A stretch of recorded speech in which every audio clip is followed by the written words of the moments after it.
Hopefully you can all hear me. By cameras appearing and so on, you are hearing me. That's wonderful. Whilst we're just waiting for a couple of other people to join us, it would be wonderful if you could drop into the chat to say hello, a little bit of where you're from around the world, because I know we've got people from all over the world appearing here today. So say I'll wait a couple more minutes and then we will make a start on what we're going to be doing. Lovely to see you all here. And whilst we're waiting for people to join, I just want to say or let you know that we have a couple of other people from our team here as well. We've got Julian, who is running the show in the background, who is our technical expert. And we've got Adam and Riska, who are from our marketing team or our sales team, who are here to answer any questions you might have about any of our trainings and so on. Riska's already dropped a message in the chat, and so they're the people to talk to there. Whilst if you've got any interest, anything you'd like to ask any of them. And hopefully with today, we're going to be working on helping you achieve the goals that you are wanting to. Tanzira, hi, I haven't heard from you for a while. Hopefully you'll be working with the goals that you're wanting to set for 2023, you're wanting to set for the rest of the year, and hopefully what we'll be doing is helping you to plan how you're going to be goal setting even more in the future as we go through. So it's nice to see people from UK, Glasgow, Australia, all over Australia, Malaysia. Wirral, wonderful, welcome. Kota Kinabalu, which is a place I have yet to visit in Malaysia. Also Singapore. So I suppose Kota Kinabalu is one of my goals to climb up there at some point. So okay, well, whilst people are dropping in, let's make a formal start with what we're going to be doing. Let me just, I'll go into share my screen and sort of give you a bit of an overview of where we're going with our workshop today, what we're going to be doing within the workshop today. Got a mixture of people here who are, I know, therapists, some people aren't, and how that's going to benefit everyone who is attending. So let me just go to my screen share.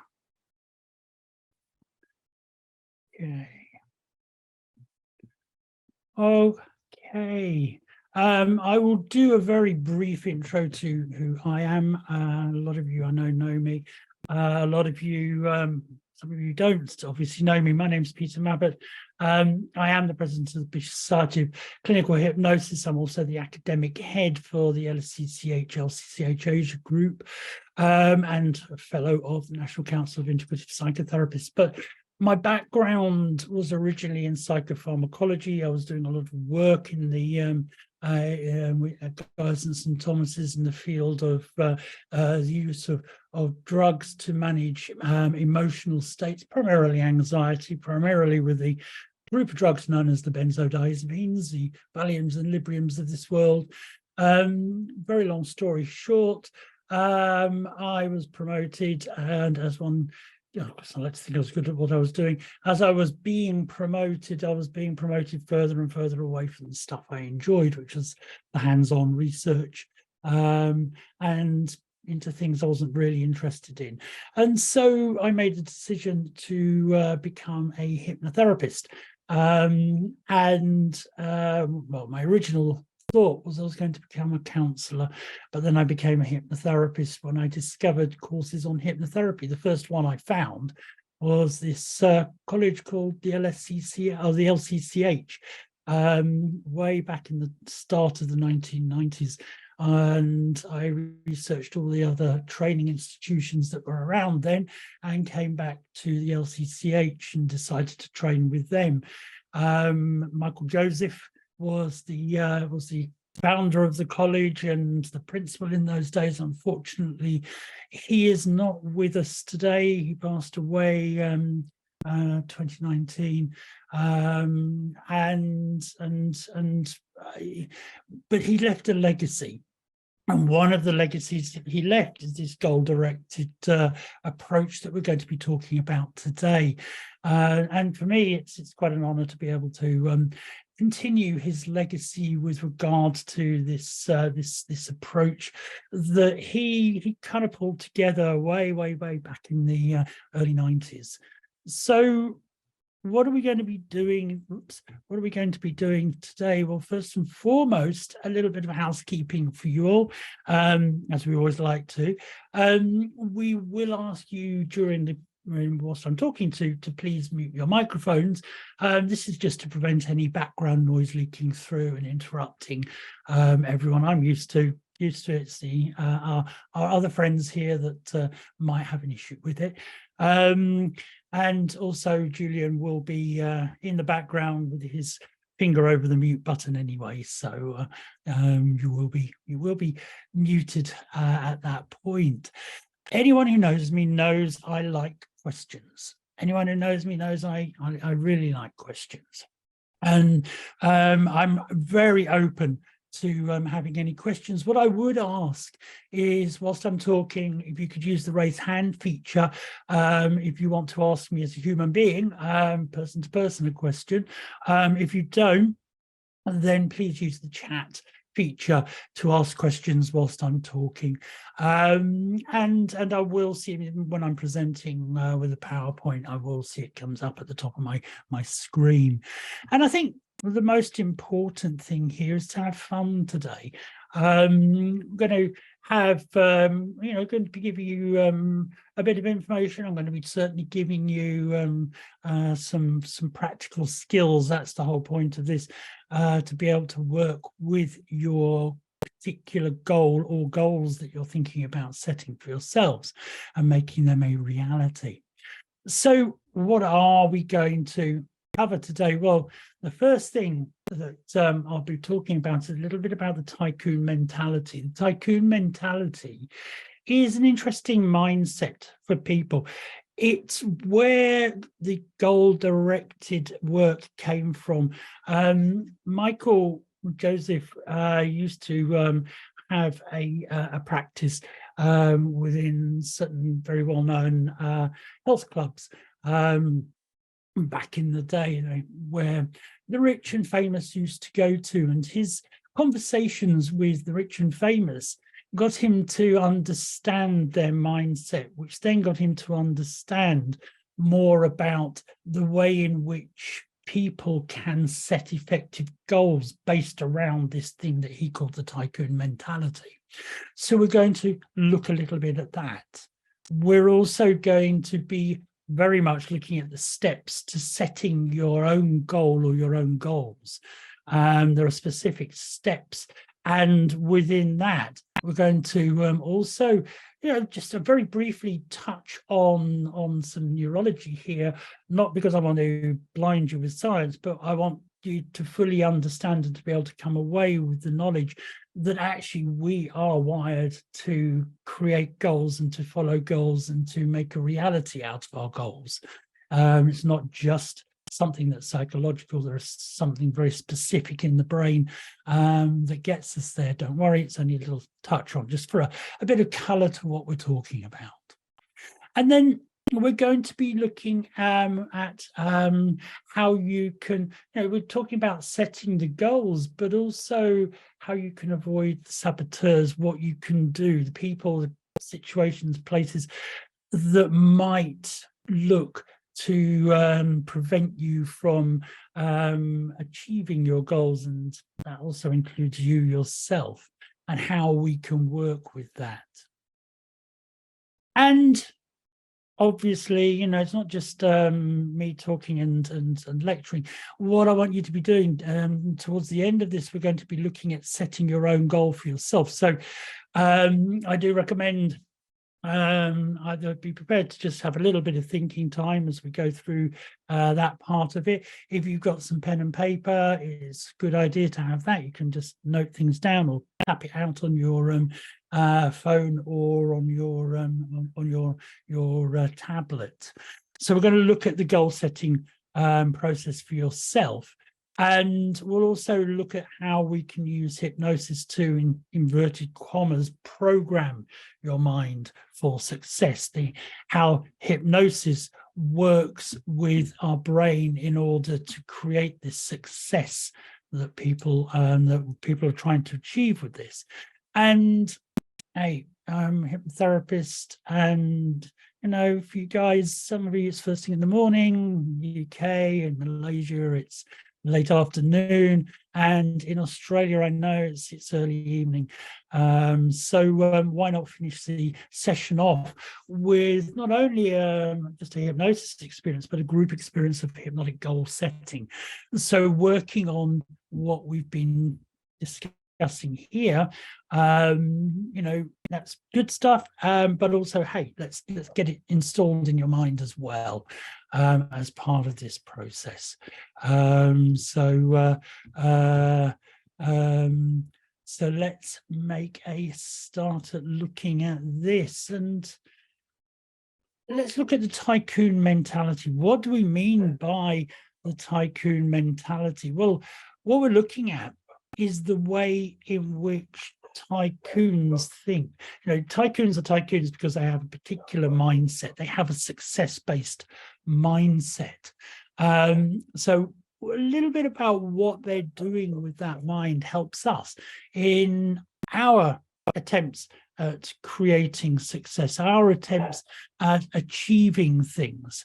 And so when Michael was sitting in jacuzzis, from what I understood from talking to him, talking to these captains of industry and the powerful, etc., he kind of picked out certain qualities and characters. One thing that he did understand is that tycoons are hardwired for success. And what do we mean by that? I'm taking you back to that, the neurology, the part of their brain that we'll be talking about briefly. It's hardwiring them in to a specific way of thinking and responding to situations. The tycoon knows what they want. And this is something we're going to look at in a moment about clarity. They know exactly what they want. It's not I wonder if, or I wonder if, or I wonder if. They're in there, they focus down, boom, a strong focus in their mind.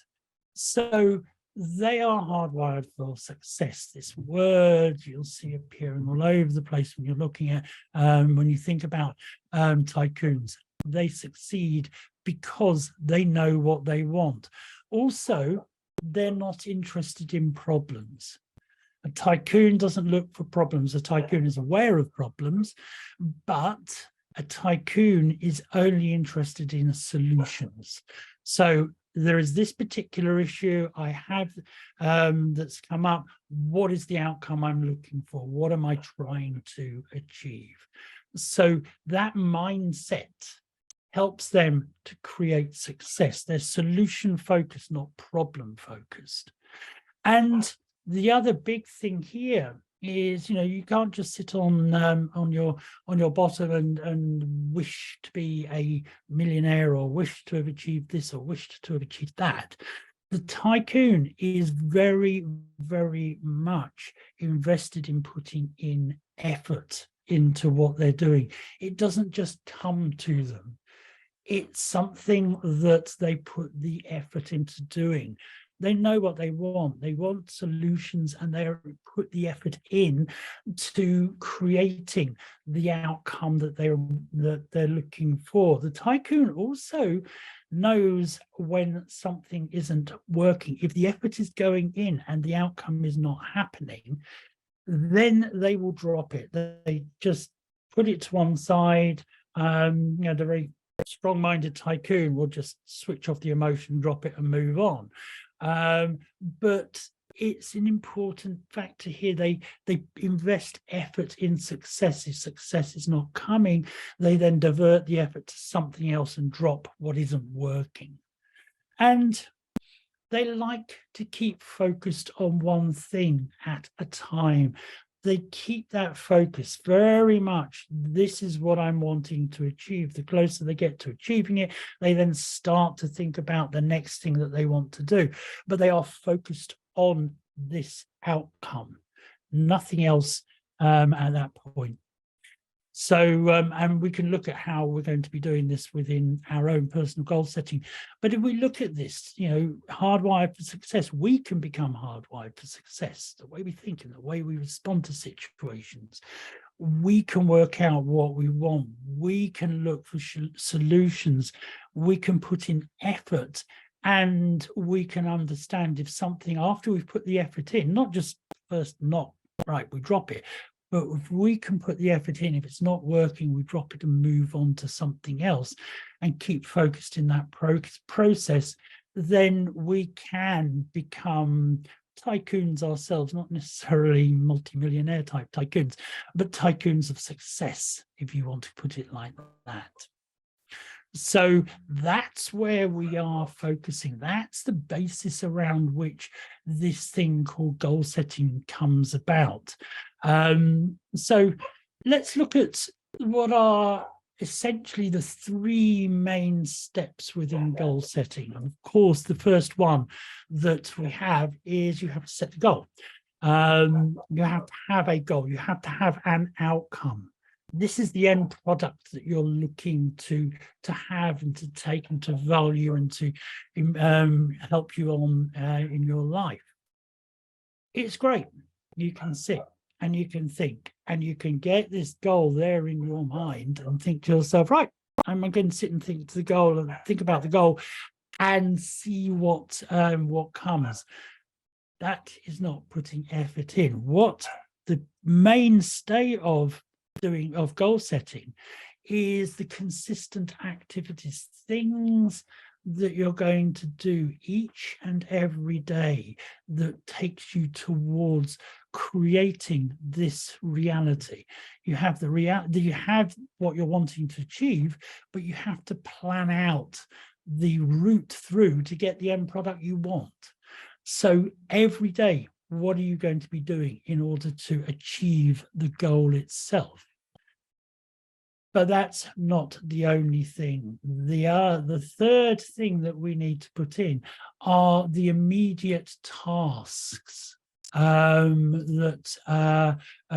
we need to bring about. And what we mean by this is the starting points. Don't just think about the starting point, do it. What can you do now? And you'll hear me say this later. What can you do today after we finish this session, or maybe even as part of this session, I don't know.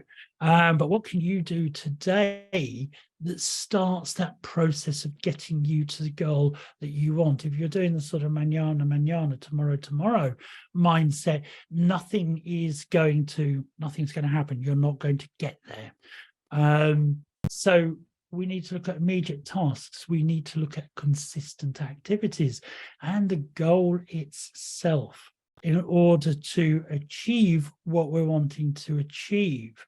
And as I said earlier, you know, what we need is to have that focus. We need to know what we want.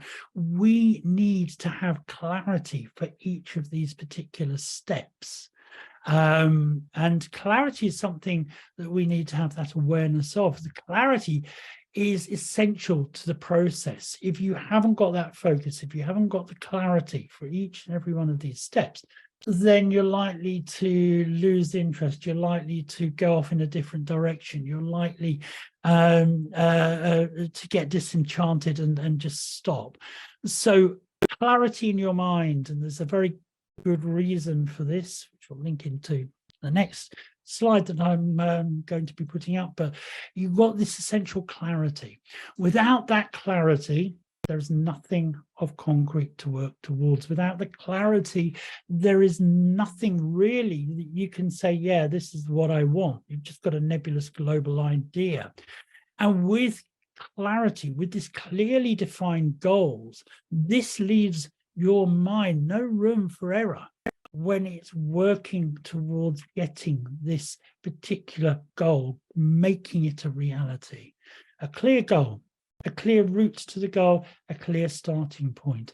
That gives structure to your mind, gives structure to your purpose, gives structure to a process that you're going to be going through. And for those therapists here who are going to take this and want to use it with their clients, gives structure for your clients too. And part of that structure, it goes down to the reticular activating system, that bit of the mind that really is where the hardwired tycoon comes from, but also it's how goal setting, effective goal setting works. And when you think about the law of attraction, which some of you are very aware of, that's how that works too. Now, the reticular activating system is down here in a very autonomic area of the brain. This is the brain, that's the front, your eyes will be here and the back of your head's down here. But the reticular activating system, it has many, many different functions. It's linked to a whole variety of different areas within the brain, of doing different, that do very different things. Some very primitive areas down here, and some very autonomic areas, automatic areas here, but also areas, the cortex involved with our intelligence. So you've got the hypothalamus, pons, reticular activating medulla, and all of that stuff is in there. So there are structures within your brain that are hardwired to get you to your goal, whether it be a positive goal or a negative goal. If we keep focusing on bad things and disaster, then the reticular activating system will kick in. You're setting yourself a goal. It doesn't recognize whether something's good or bad. What it recognizes is you're focusing on it, and that's the point of the RAS. Because with goal setting, what we're going to be talking about, the law of attraction, if you want to think of it with that as well, what we're doing is activating this thing called the reticular activating system. When we think about something, we become, and we think about it often enough, we become aware of it in our environment, a very basic element within goal setting. So if I'm deciding I want to get a red Mini, buy a red Mini car for myself, and I think about it, and I'm walking down around through the streets, I suddenly become aware, consciously aware of red Minis. There are plenty of them driving around, and I've never seen these things before because I wasn't thinking about them. But what the reticular activating system does, I think about it up here in the cortex, and the reticular activating system kicks in via the thalamus and the hypothalamus and all the other elements here. And I start to become aware of it in my environment. If I think about it, I become aware of it. And that's partly what the reticular activating system does. It basically, at not just a conscious level, in the unconscious, it starts to trigger this area of the mind that, you know, some people think we have little control over, but hypnotherapy we do have control over. It starts your mind looking around everywhere that you're where you are looking, unconsciously becoming aware of what's there and bringing it to conscious awareness, because your part of your mind is focusing on it. We also have a name for it. There's a law of concentrated attention. As you focus on something, the more you focus on it, the more you're likely to realize that. And this is part of this whole goal setting. This is this little area down here in the very basal area of the spine and spinal cord. It starts to kick in. And very interestingly, what it does with things like the cerebellum, the thalamus, the cortex, hypothalamus, and pons, medulla, etc., etc., etc., it creates unconscious behaviors that take us towards realizing that goal that we're focusing on. If I'm focusing on, I'm not feeling well, let's think of, hypochondriac people. I'm not feeling well, I start to think, oh, no, this is a disaster. And so my reticular activating system kicks in, and I might start doing certain behaviors, oh, I can't get up, that sort of thing, that confirm me in that illness. And also you might find it reinforces it with the conscious behaviors, because I'm feeling bad, because I'm noticing I'm not being so active, therefore I start making excuses for not doing something, and it goes in a very negative way, spiral. But if I'm focusing on positive elements, this is the really important part of this, the positive focus, thinking clearly about what I want to achieve, this kicks in, which then starts to bring in unconscious behaviors that start to take us towards our goal, which then reinforce the conscious behaviors that we are undertaking as we do our daily tasks. So you've got two levels of effective goal setting: conscious mind and the unconscious mind working together, your brain focusing on the positives if you're thinking positively, and you create the perfect environment to potentially achieve your goal. Not always, you're not always going to achieve a goal. There's so many other variables that can come in.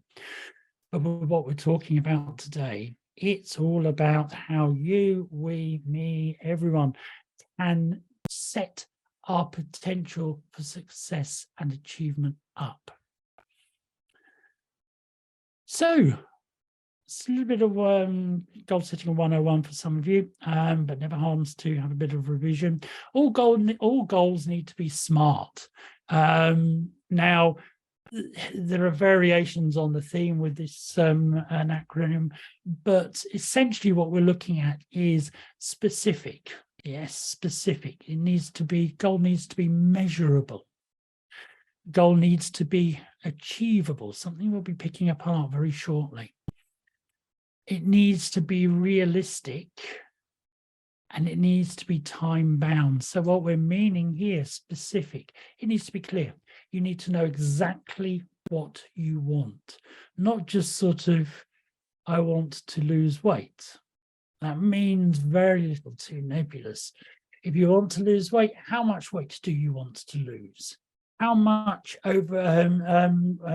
how much weight do you want to lose, and how are you going to be looking at managing your weight and losing that weight? And I hate the word lose because it always means you've lost something. So what also I think with this, it goes into the measurable. What am I going to gain? When I lose weight, how will I know I've lost weight? What is the measurable field? Well, better health. I gain better health. My body shape will look better under my perception. When I look at the scales, it will be at a certain point. So we're really chunking this down, and it's not just weight, it can be anything. So clear goal. What is it I want to achieve? How will I know I've achieved it? What are the measures that let me know I've achieved my goal? Brilliant. Let's finish the lecture there. Nothing more. Well, there's a lot more to this, because we've also got to look at the fact, is this what I'm wanting to do achievable? Can I actually do this? And within that is the realistic element of it. Is it realistic to achieve this? I might be able to achieve it, but is it realistic for me to achieve it? So, if you are perfect weight and you're wanting to lose weight, well, yeah, that is achievable. You can go underweight, but is it a realistic thing to want? And is it realistic to put your health at risk by going underweight? And are you going to be able to put the effort in to do something? So what we want is something that's very clear. You know that it's happening, you know you can do it, and realistically, is it going to be healthy for you? You want a goal to be healthy. And part of that healthy element, time bound, over what period of time are you looking to do it? Because the goal just doesn't, boom, appear out of nowhere. The goal needs to be built up over time, those consistent activities that we're doing. So over what period of time are we looking at? Are you looking at to achieve your goal? And if you look at the time-bound element, is that making it achievable, and is it realistic to do this? You know, as a therapist, I often do here, you know, in clients, I want to lose weight. Oh, that's fine. How much are you looking to lose? Oh, I'm looking to lose from 4 kilos, 5 kilos. Okay. Look in the person, that's right, that's achievable, it's a healthy thing for them to do. Over what period of time? And they come out with by Friday. I look at them and think, well, that is not realistic, and it probably is only achievable through liposuction. And if you did do it, is it a healthy thing to do? So the goal starts to fall apart. Specific, measurable, achievable, realistic, and time-bound. This all has to be balanced out. Clear, I know what I want, and I know how I know I'll have it. Can I get there? Is this a realistic thing to have in my life? And am I giving it an appropriate time in which to do this? And it's not just the goals that need to be this. We also need to look at the ongoing tasks, the things that you're going to be doing every day. They need to fit into this. You know, you often see people go quite gung-ho, right, I'm going to do this, and this each day to achieve my goal. And for many of us, you know, it could be an achievable thing to do, but it's not realistic to do. You know, because you've got to think, right, is this something I really want? I've got a tale of I once did a work project as a video on health and exercise. Don't worry, I wasn't in there doing exercise. I was just consultant about the mind element of it.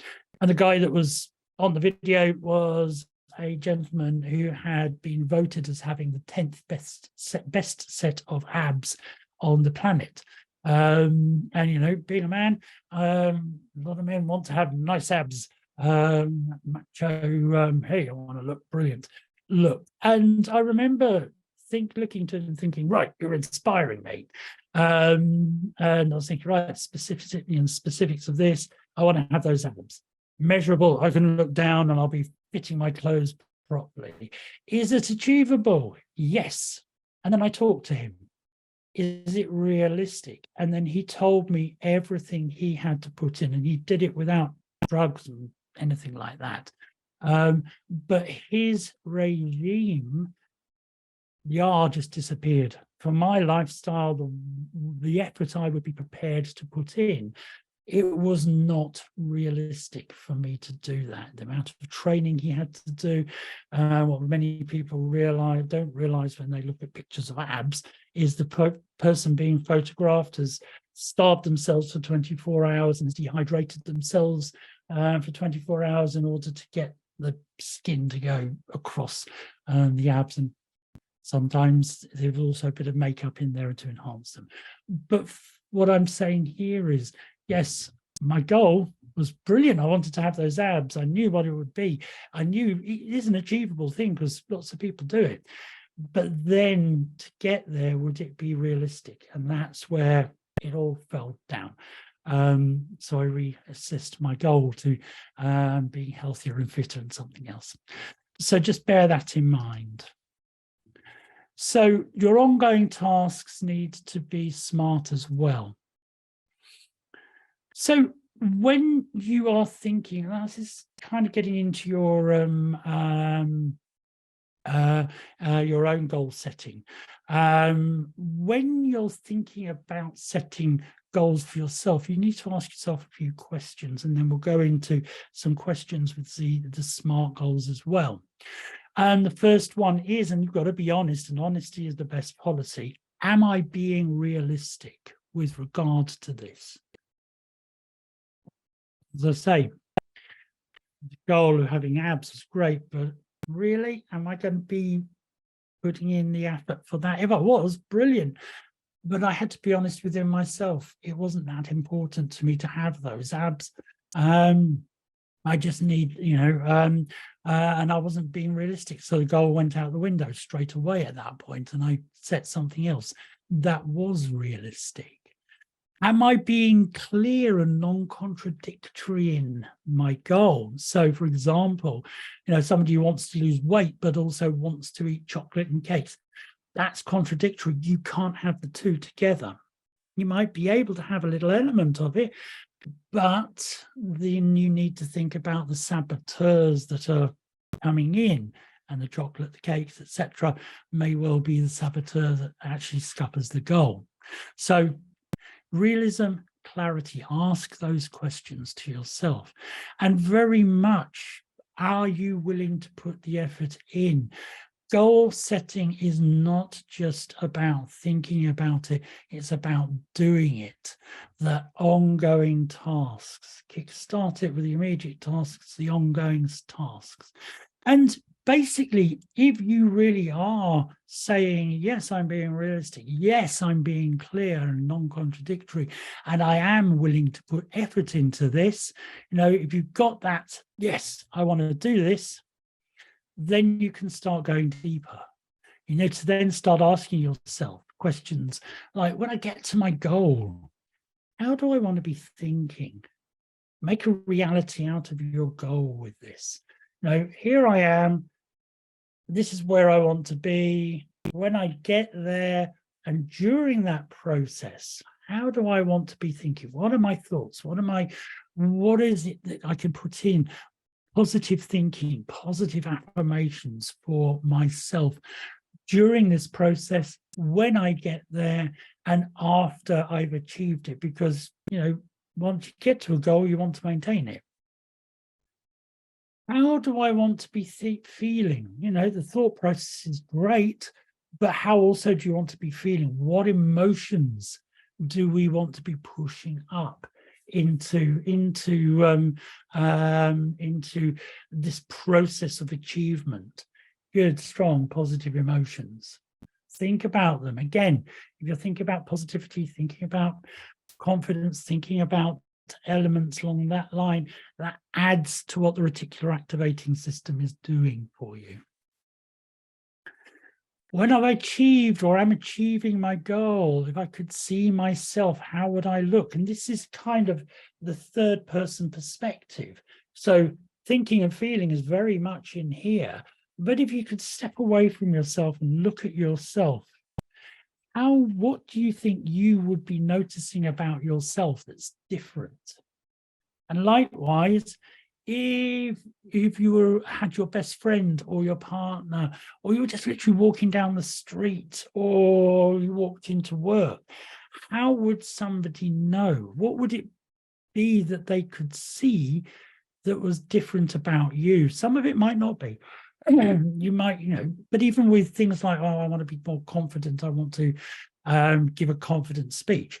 Well, okay, a lot of that's about what's in here, but also it's about how you are standing, how relaxed you are. So what are those looks, expressions on your face, and so on.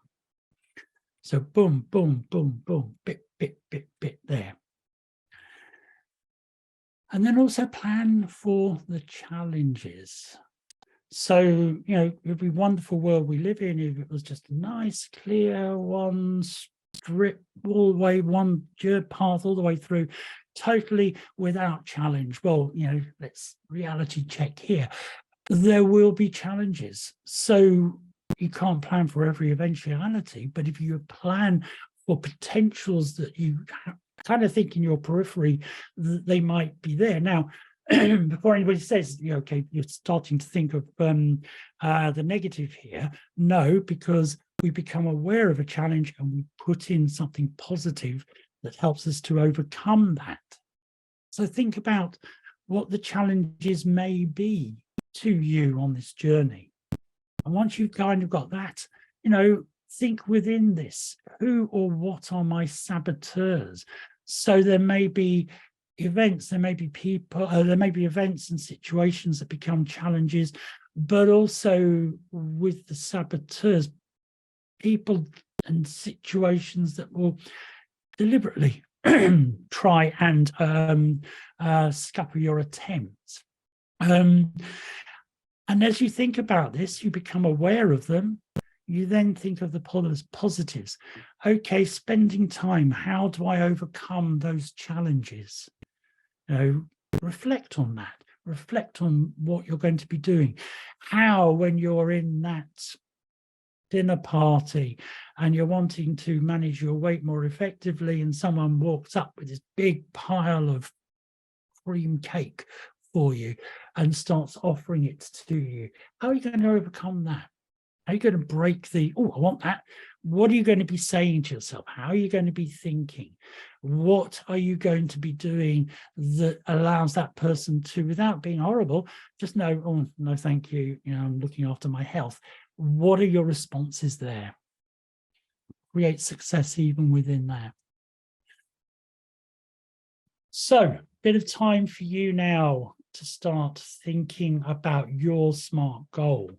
Spend a little bit of time just going through each of these. I'll give you certain elements to think about. Think about them, write them down if you want. And then afterwards, we'll do a little bit of hypnosis. I've talked a little bit about what that involves. So think about your goal. Think about the specific element. What exactly are you wanting to achieve? Just spend a few moments just thinking about that. What is it that you're wanting to achieve? Clear outcome for yourself. Just think, make sure there's no real blurry edges to this. An exact statement. I want to feel calmer. Well, where do you want to feel calm? How do you want to feel calm? How do you want to be thinking when you achieve the goal? What does the goal mean for your thought processes? What's your internal dialogue going to be?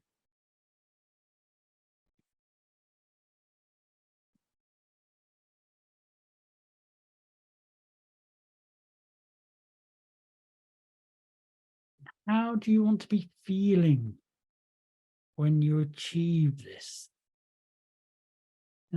Inner dialogue.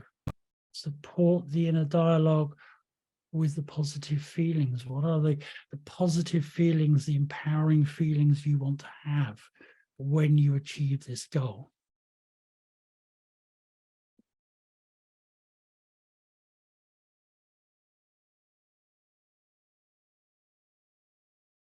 Then you can move into the measurable element of this. How will you know you've achieved your goal? Create the specifics. How will you know that you have achieved your goal?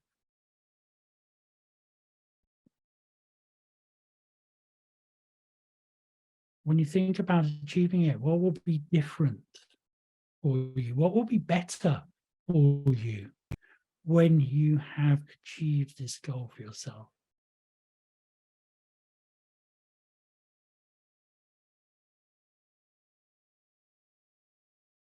You know where you are. You know where you want to be. How will you know you've got there?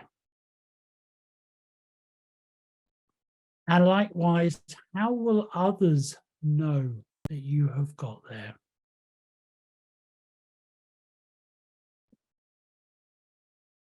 Take yourself out of view. How will others? How will you know if you were observing yourself? What is it that is visually measurable or measurable in the way you're speaking, measurable in the feelings that you're giving out as you're walking around?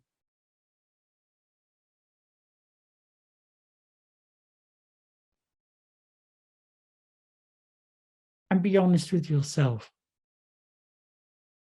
Can you achieve your goal? is this something that is real, not utopian? Utopian goals create a neurosis in their own right. Utopian, I want to be happy all the time. Not achievable. And the striving to achieve the utopian brings problems in.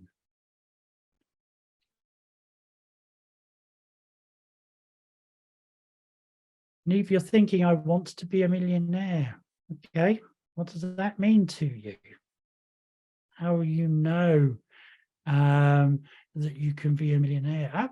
People can be, but is it something that is achievable? And when we look at the things you're going to be doing every day, and only you can tell me if tell yourself rather, that if it's an achievable thing.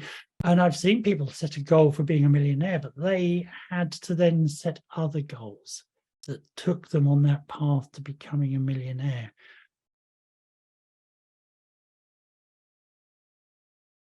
So is it realistic? Is it something you really want, or is it just a nice idea? And is it safe for me to achieve your goal? That's one thing to bear in mind. If you're looking to lose lots of weight, well, is that a safe thing to do? And also with the time-bound element, is it a safe thing to do over that period of time? So is it something you really want? Is it safe for you to get there? And the very big one here, am I realistically prepared to put in the effort to achieve my goal? And that's something one has to be really honest about. Goals don't happen without effort being put into them.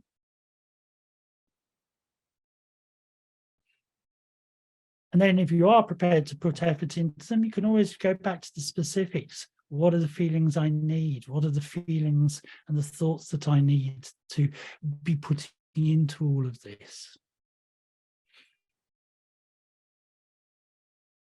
And over what period of time?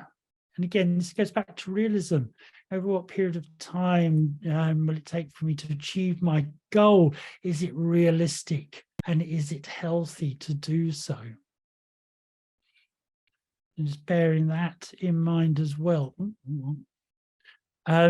Also here, if you think about the specificity and you go through all of this and you realize, well, actually, this is something that is achievable, but it's a massive thing to do, then, okay, you look at that and then you look into the goal itself and think, can I break this down into smaller, more motivational goals for me? I want to achieve this big thing and it seems such a long way off. And the fact that it's such a huge thing and a long way off is daunting. Okay, I'm not going to let that put me off. I'm going to break this down into smaller, achievable goals. And so you go through the same process, but chunking it down into smaller, achievable goals that give you an easier route through and a more motivational route through with that. So somebody who is perhaps morbidly obese, they might have a huge number of kilos that they want to be losing, but it's such a daunting thing for them to look at, 30, 40 kilos, whatever it might be. So can they chunk down that main goal, great thing to have, into the smaller goals? Over this period of time, I want to lose, 5 kilos. That's a small goal, but it's an achievable goal. And as you lose the 5 kilos, you're one step closer to that main goal of losing all those other kilos. So if your main goal is really sort of like, whoa, chunk it down and set smaller goals. And think about your daily tasks. What is it that you want to do? As it says in the quote there, success doesn't come from what you do occasionally, but what you do consistently. If you're wanting to improve your health, what are the consistent steps you need, and safe steps, to improve health? Go walking, go running, go swimming, all of those things. But within that, making sure you've got a reality and a safety within it all. So thinking to yourself, what do I need to do each day to take me towards my goal? Don't over do too much. We've got to go into the realistic and achievable. Can't flood yourself so that nothing else happens in your day. So have a think about that. What do I need to do each day to take me towards my goal?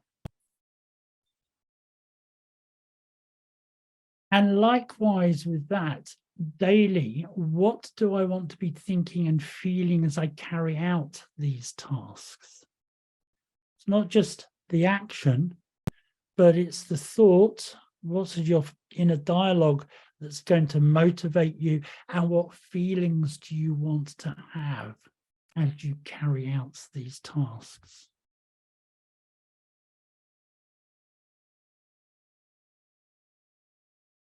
And the biggie, how are you going to motivate yourself each day to carry out these tasks?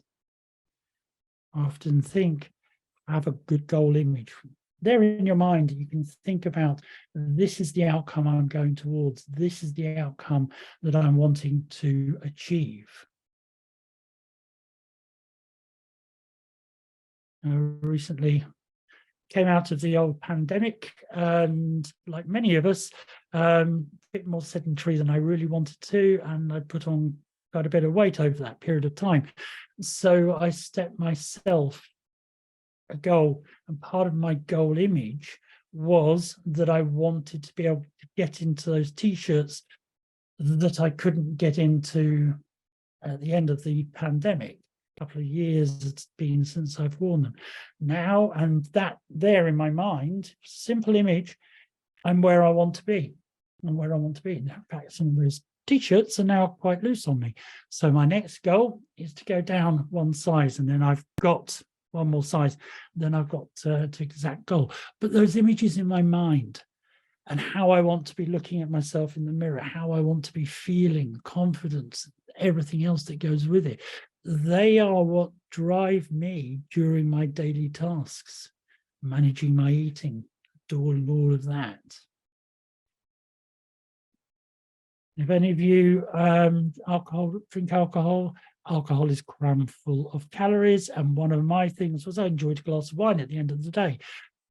Lovely, but too many calories. So part of my daily tasks was to control my drinking. I don't drink during the week now, only at weekends. Have something to enjoy at the weekend, my little gift to myself, but I don't need it during the week. Those little elements, bringing those in as you think about where you're wanting to go. And how will you handle the saboteurs? And what we mean are yourself, your inner dialogue, that's that voice that comes up, or the various people around you who may trigger the sabotage, situations, the events, and so on. So have a think as well around those. So you get your goal, specific, measurable, achievable, realistic, time-bound. You've got the ongoing tasks, all of this fitting in with that SMART goal. Then what are you going to do today? Not tomorrow, today. What is going to happen today that you will do to take you on this path to success? Don't wait, start it now. Maybe there's something you can even do right at this very moment. I don't know, if you've got chocolates around you and wanting to manage your weight, get rid of them, throw them out. Don't go away from the computer for too long, because we're going to be doing a hypnosis session in a moment to install your goals. But what are you planning to do today, right here, right now, on this path to success, and commit to doing it? Really important. Don't just think it, do it. And don't wait, do it now, or after the session's finished. But don't leave it till tomorrow. Otherwise, tomorrow will come. And as we know, tomorrow never comes, because when tomorrow becomes today, you're still waiting for tomorrow. So commit to it today.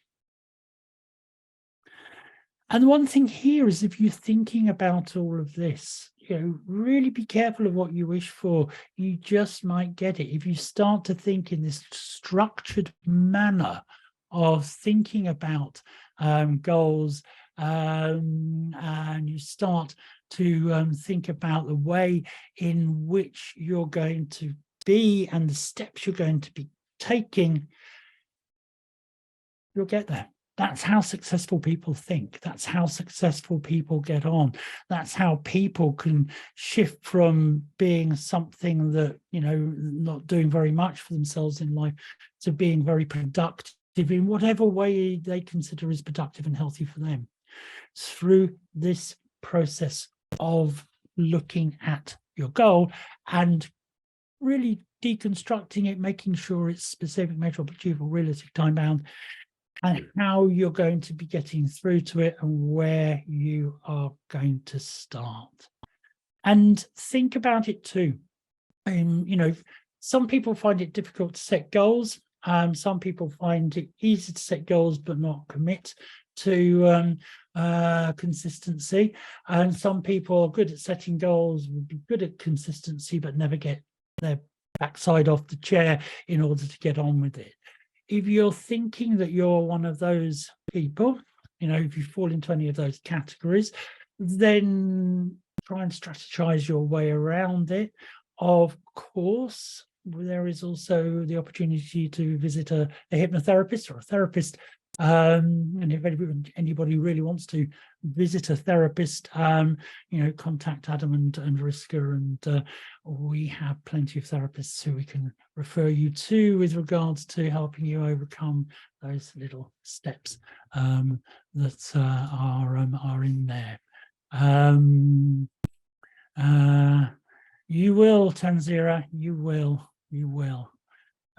Definitely. I need to talk to you as well. Okay. Hypnosis. How does hypnosis help you achieve your goals? Well, hypnosis is a great way of becoming friends with your unconscious mind. That huge reservoir of experience in your mind with regard to the way in which your unconscious beliefs, your unconscious behaviors, your feelings, all of these are stored within there. If we can tap into that in a healthy and effective way, then you open up so much potential. Tycoons, successful people, they can tap into that. But a lot of what people who are successful do, you see them being able to just close their eyes and think. You see them have this thing called an inner focus, which is what hypnosis is all about. And hypnotherapy can help you go in, connect with your unconscious mind, with a therapist or on your own. And once you've got access there, a good, healthy access, then you've got the huge potential building blocks for success. And hypnosis itself is a state of inner focused relaxation. And it's important. The inner focus is important, but also the relaxation element. If people are getting anxious about setting a goal, then if you're relaxed, you can't be anxious. Therefore, you've got a clearer way of thinking about the goal that you're wanting to achieve without the sabotaging anxiety that comes in. If the anxiety is there, then you need to explore what the anxiety is trying to say to you and be honest within that. And it certainly does bypass conscious interference. It's a nice thing within hypnosis, self-hypnosis, hypnosis with under the guide of a therapist. It helps, your conscious mind might have these little sabotaging statements that come in, I can't do that. With hypnosis, we bypass that. And you could also challenge the I can't do that statements within it, but we can bypass it. Most of us, if we're thinking about our goals, create the goals just the way we have in the moment. As I say, we're going to do the hypnosis part of it, but it helps to bypass conscious interference. And the other thing for people who are a bit worried about hypnosis and is it some esoteric, weird, magical thing that we do? No, totally natural. Every human being does it. Animals do it. We use it every single day of our lives. Children are expert at it, because if you think about it in a focus when children are off just daydreaming, that's a form of hypnosis. When we daydream about our goal, it's a form of hypnosis. So it's a natural state of mind when we go to bed at night and we're just drifting off to sleep. That period between being awake and being asleep, that's a hypnotic state. That's all hypnosis is. It's that state of mind. Those of you who meditate, or people who engage in deep prayer, the state of mind is what we would call hypnosis. It's just what we do with that state of mind that changes. So humans are great at doing it. Animals do it all the time. Evolutionarily, the animals go into this state of what is various names: tonic immobility, the tot cell reflex, all that. Animal hypnosis. They do it to rebalance themselves after being stressed. If you looked at, an animal that's had a fight, it will just sit and look a bit vacant for a while. It's also a survival response, the play dead response. So the mind can do it. Humans have just evolved a more elaborate cortex, and we can do other things with this state. And the fact that we do it every day and everyone does it every day means you're already an expert in going in there and using it. It's just that with hypnosis and hypnotherapy, there's a guide. One thing to always remember, no matter what you see in these ridiculous stage hypnosis things, you cannot be put into it without being a willing, consenting partner to the process. I can't make people do things they don't want to do. I can guide them as a therapist to do things that they really do want to do, but that's all I can go do is guide. That's what a therapist does. But you can guide yourself. What we've been talking about, after this session, you can sit back in your own living room and just close your eyes and think through the setting of the goal, think through the daily tasks and how you want to be feeling, and just look at motivating yourself in the here and now to go and do this. So, natural thing that we're going to be doing. Let's look at stepping into hypnosis itself now. Before we get there, just going to anybody here got any questions they'd like to ask before we do a nice journey into our own inner reality, and you get a Europeans start to the day, Southeast Asian people, you get a nice AM switch off going into your evening, and Australian people, you get a nice setup for a really good night's sleep. Any questions at all? Okay. So, hi. I want you to, hi. Oh, hello. Hi. I'm just is it okay to ask a question? Yeah. Is this Steph? I can't. Yeah, hiya. Yeah. Oh, yeah. Right. I can see the green thing around you now. Sorry, I'll open it up. Beg your pardon. Now you can see me then. Hi. Yeah, my question is really around accreditation, because I know that you have all sorts of accreditations that are based on, the various titles that you have. But I don't understand from all the various things that you've listed, what is the UK registered accreditation standard? What it's not the one that belongs to your company or the ones that belong to the ones that you've listed. What is the actual UK verified registration for hypnotherapists? There isn't one. There's no law in the UK. We have self-regulation within the UK and many countries around the world. There are moves, always are moves, and I'm 100% there, regulators. But the law, you know, I've been in Parliament and done all of that. The law has always, the politicians say, how many people are sued every year for, you know, inappropriate practice? Very, very few. And then they say, so why would we want to regulate something like that? Self-regulation is what they're saying. So this is why things like the CNHC have been set up, the Public Standards Authority are saying, right, well, CNHC, and there are interesting things afoot with the with other organisations. The National Council of Integrative Psychotherapies is almost there with PSA accreditation. So that's where we look at. So BSCH, we are, put on my different hat, BSCH is an accrediting body for the CNHC. So people who belong to the BSCH are a standard to be accepted in the CNHC, which is one of the public registers. So that's the only level of validation or standards. But the profession is constantly looking to push its standards up all the time. There are brilliant places out there, and there are some rubbish places out there. The thing I hate is that anyone can pick up a book, read it, and 24 hours later set themselves up as a hypnotherapist. I know some of my colleagues here nodding their heads as well. Because I've been looking up a few things, and I see that you call yourself a clinical hypnotherapist. What entitled you to call yourself that? What kind of qualifications do you have? The question of clinical comes about because I operate in a clinical manner.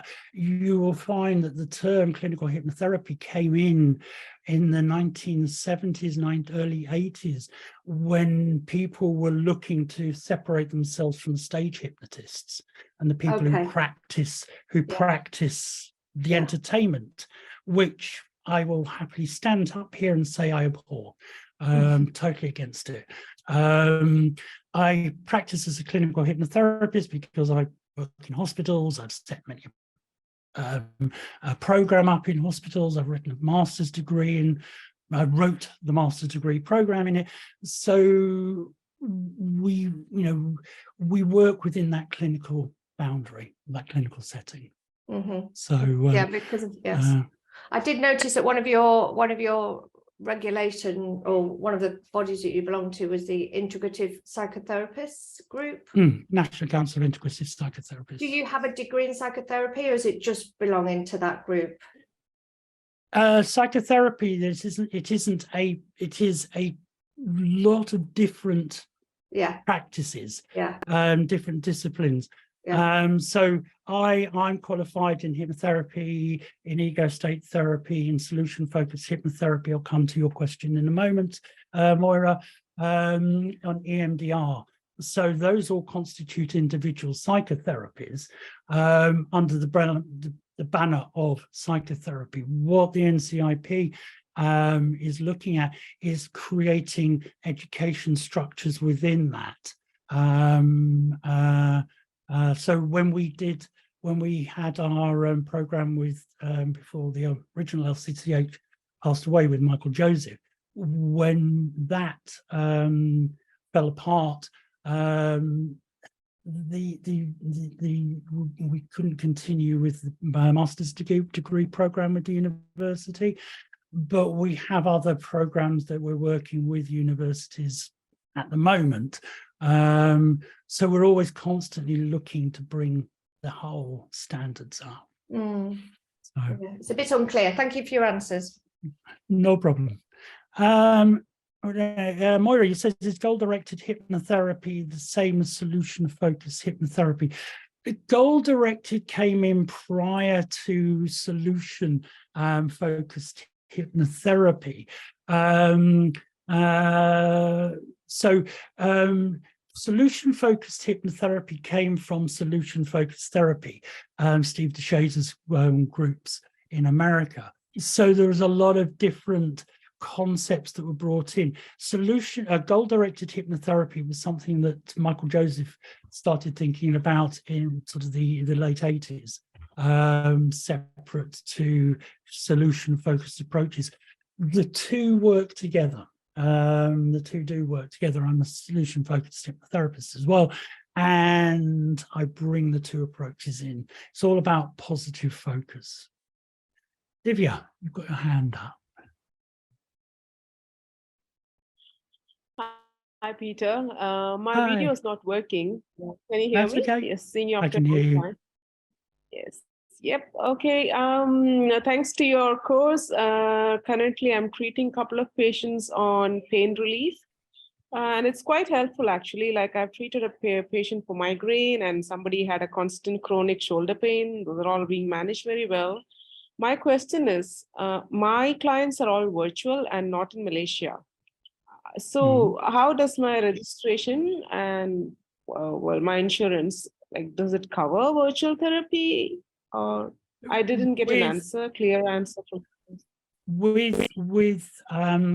I'll quickly say this, and we can have a chat privately if you want later, but basically professional indemnity insurance is valid in the country you're in. So majority of my practice is with people around the world, but my insurance covers me in the UK, and so the law covers me, and if someone was to sue me, they would sue me in the UK.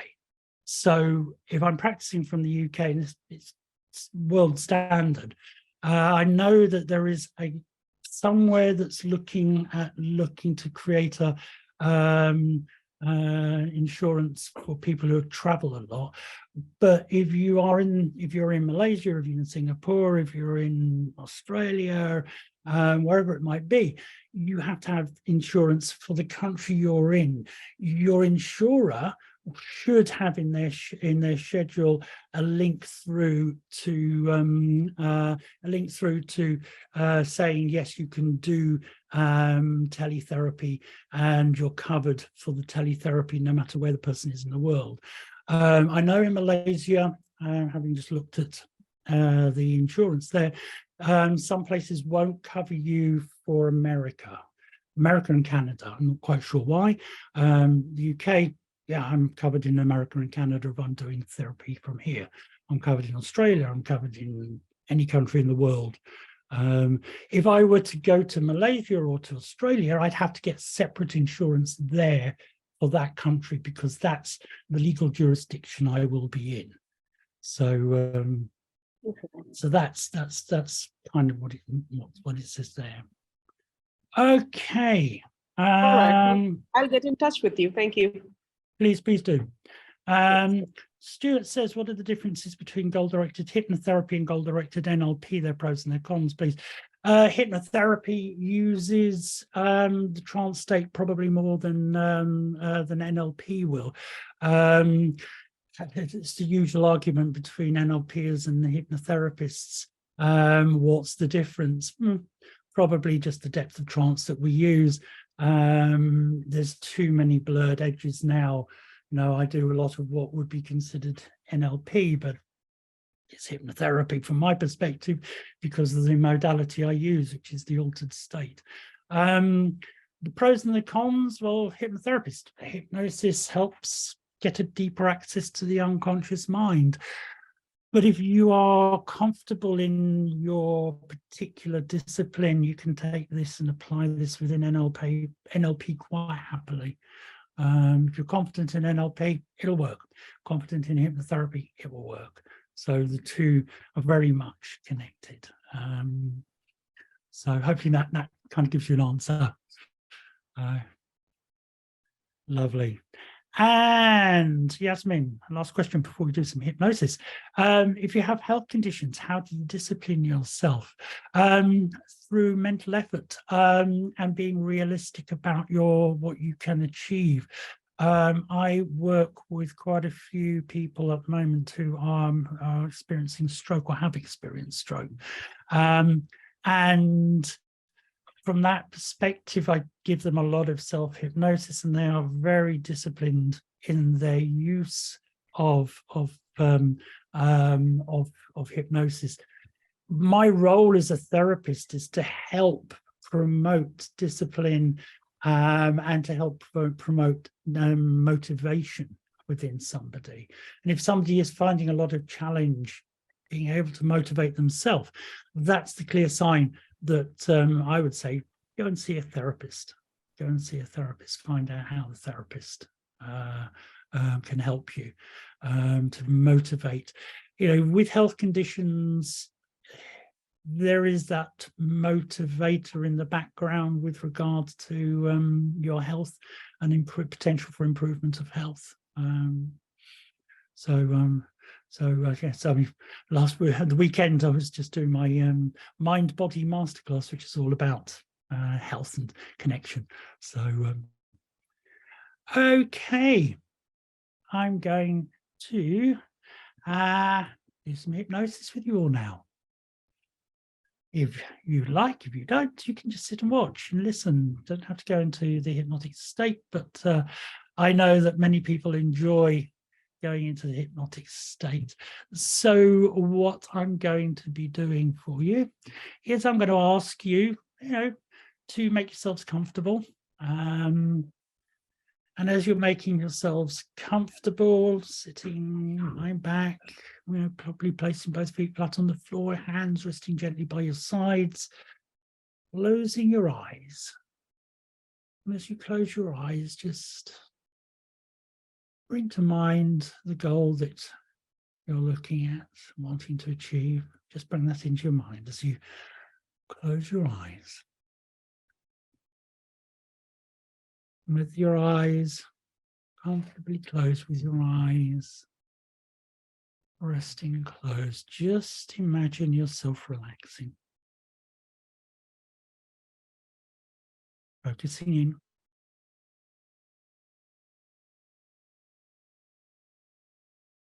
Focusing on your inner world.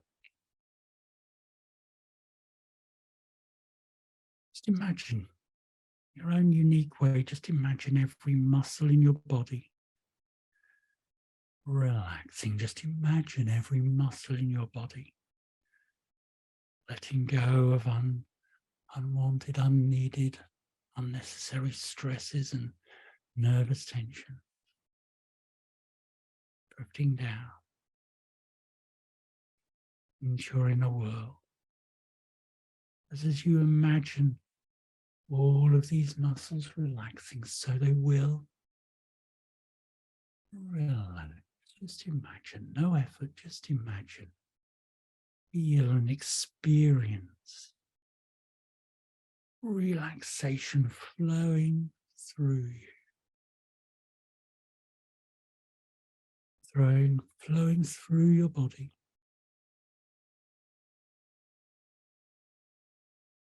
Flowing through your mind. As your body relaxes, your mind relaxes. As your mind relaxes, your body relaxes too. A gentle, peaceful cycle of relaxation as you focus ever inwards into your inner world, into your inner reality. Just letting the sounds around you fade into the background, letting the sounds around you fade away. They're unimportant at this moment in time. The only sound of importance,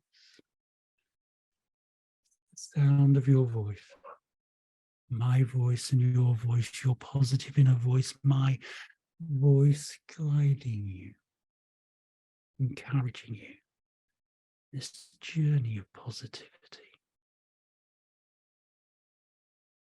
Any other sounds throughout this session will just help you to relax in a very interesting, perhaps contradictory way, deeper and deeper relax. Imagine yourself somewhere so comfortable, peaceful. Favorite place of relaxation, perhaps, maybe somewhere you know, perhaps just an invention of your mind, maybe somewhere you've yet to visit. Just notice yourself there, feel what it's like to be relaxed there. See the relaxing sights around you. Gentle sounds of relaxation as you rest in this place. Bring that goal that you're working to achieve into your mind. Think of that goal. Bring it there in your mind. Create a very strong image of that goal.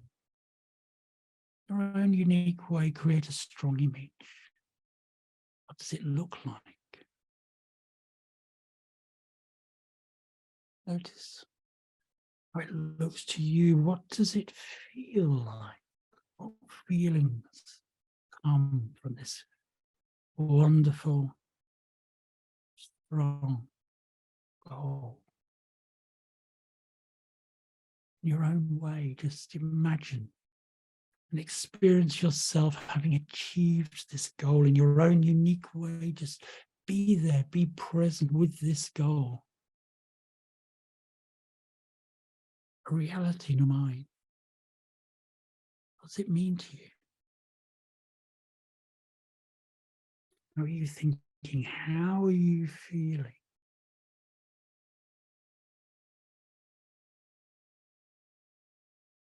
What is going through your mind in the form of thoughts and positive inner dialogue?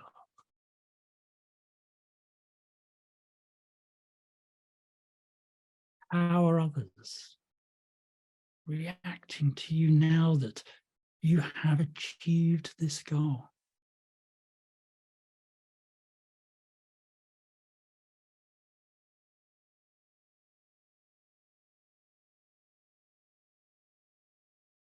And of course, get to this goal takes effort.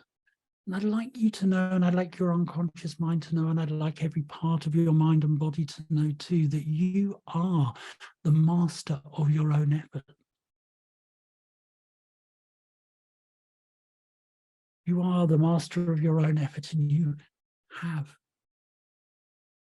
the power to put the effort in to achieve this goal. And to do that, become aware of what you need to do each and every day on this path of achievement. Things that you can do, the actions you can take, the feelings that you can bring up,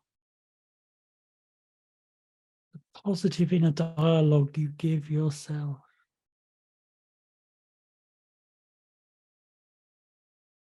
So just be aware of those tasks, so to speak, those things that you need to do and you choose to undertake each and every day. Real balance. But notice too how enthusiastic you are as you undertake those tasks. Imagine yourself, feel the enthusiasm, setting yourself up for success, enjoyable, empowering success. Notice your inner dialogue, what you're saying to yourself. Hear it there in your mind, right here, right now. That dialogue that keeps you enthusiastic, that keeps you feeling good, feeling positive. Enthusiasm driving the other positive feelings. Imagine yourself in your own unique way doing these tasks with all the enthusiasm and all the positive feelings you have at your command.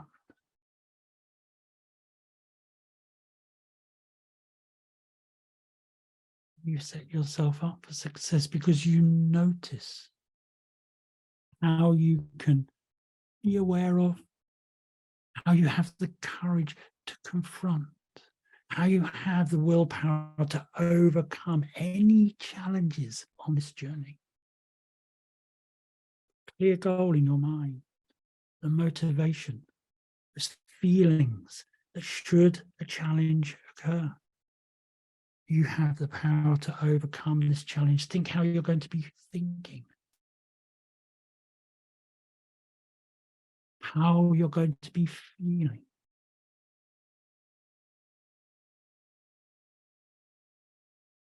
confidence that you will have and already have, that brings the clarity of mind that allows you to rise to the challenge, any challenge, to overcome it and to move on closer and closer each day to achieving your goal.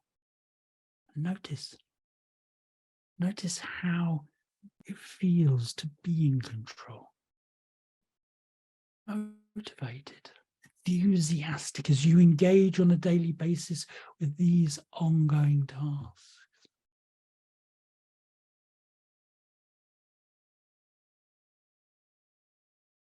Notice too a sense of courage, motivation, sense of excitement as you commit to doing something today. After this session, commit to doing something today that gives you that first step on this path to success. Think of what you say to yourself.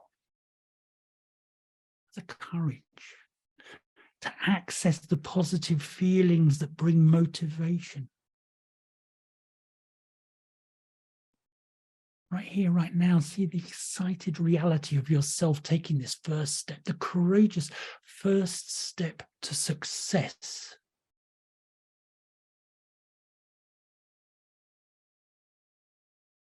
Now, with that first step in mind, again, just review the daily tasks you commit to undertake as you move towards success.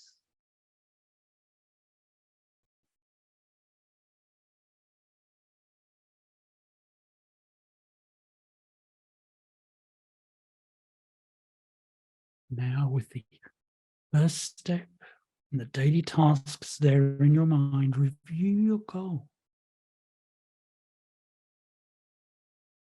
The reality of what you're wanting to achieve. Create a very clear image of it in your mind.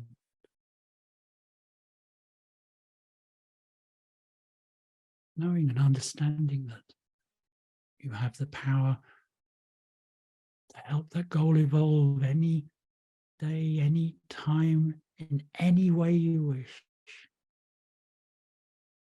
Just create a very clear image of it in your mind, of how you're thinking, how you're feeling.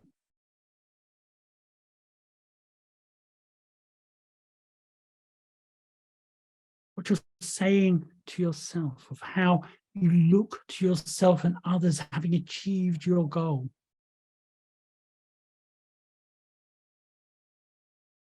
And what this means for your future. And how, when you have achieved this goal, you will continue to maintain the goal, to help it evolve day in, day out, week in, week out, creating a life that's so much more satisfying and rewarding for you. So make this a strong image. Make it crystal clear there in your mind.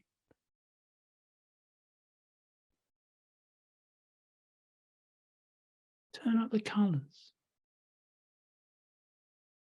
Bring it more into focus. Turn up the sound.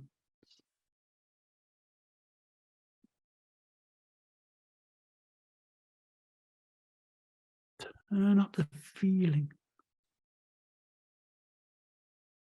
As you breathe in, maybe, just maybe, there are aromas, there are smells associated with this successful goal, so turn those up too.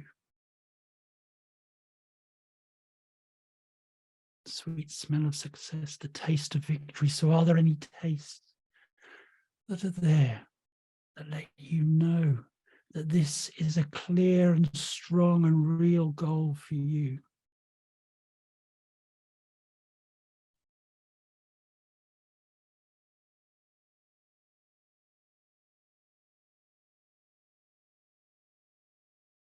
Just find somewhere within yourself, within your inner reality, that you can place this image safe and secure, easily accessible, somewhere that whenever you need motivation, on this journey, instantly and immediately this image will pop into your mind. It'll be there. It'll be there with the feelings, the thoughts, the motivations you need to achieve your goal, a guiding light, so to speak, taking you forward to success.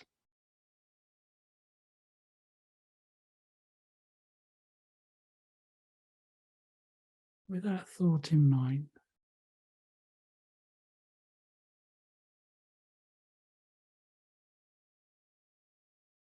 I'm going to bring you back to full conscious alertness. I'm going to wake you. And you're going to hear me count from 1 all the way through to 10. And as I count each number, so you become more and more awake. At the count of 8, your eyes will have opened. And by the count of 10, you really will be fully wide awake, with every part of you back here with yourself in the present, or working together as a team, your mind, your body working together as the most amazing team, creating the journey, the reality of the journey and the reality of the outcome for this goal. And as you awaken, all normal, healthy sensations will return to your limbs, and you will wake up feeling fine and refreshed, looking forward to taking yourselves into the rest of the day that's there for you, into the days, the weeks, the months, and the years of success that are open to you as you use your mind in a strong, clear, positive way, connecting, allowing yourself to feel a sense of well-being each and every day, feel a sense of confidence each and every day, clarity in thinking, and calmness. Positivity to nothing and no one can affect you in quite the same way as they used to. You feel motivation, you feel enthusiasm, not just for your goal, but for so many things that you're seeking to achieve. Clear objectives, clear pathways, clear, positive, empowering feelings too. And as I count from 1 to 10, so you become more and more awake. At the count of 8, your eyes will have opened. By the count of 10, you will be fully wide awake. So ready, everyone, waking up. 1, 2, 3, waking up. 4, 5, 6, waking up. 7, 8, eyes opening. 9, 10, wide awake. Welcome back. Give yourselves a bit of a stretch. Move round, get the body moving, recognizing that, European people are going to have a great day. Southeast Asian people, you're relaxing into your evening, and Australians, you're going to have the most amazing night's sleep tonight. So, anyone got anything they'd like to ask before we finish? There's chilled out people there. Okay. Any of my team out there would have anything they'd like to ask? No, Peter, thank you very much. Lovely session as usual. Pleasure. A pleasure. Okay. Well, look, I'm not going to say I've got nothing more to say, because I always have so much to say, but we've come to the end of our time. Keep an eye out on our mail outs. We've got plenty of more free workshops coming up, a variety of different subjects. We are, Rosa, yes, we will get a copy of the slides sent to you. As always, we'll have a copy of those sent out to you. And we are planning more masterclasses coming up as well. I know I've got something planned, but I'm not sure quite what it is I've got planned yet. So watch this space, but we'll get all of that out to you. And look forward to seeing you all again very, very soon. Take care, everyone. Bye-bye.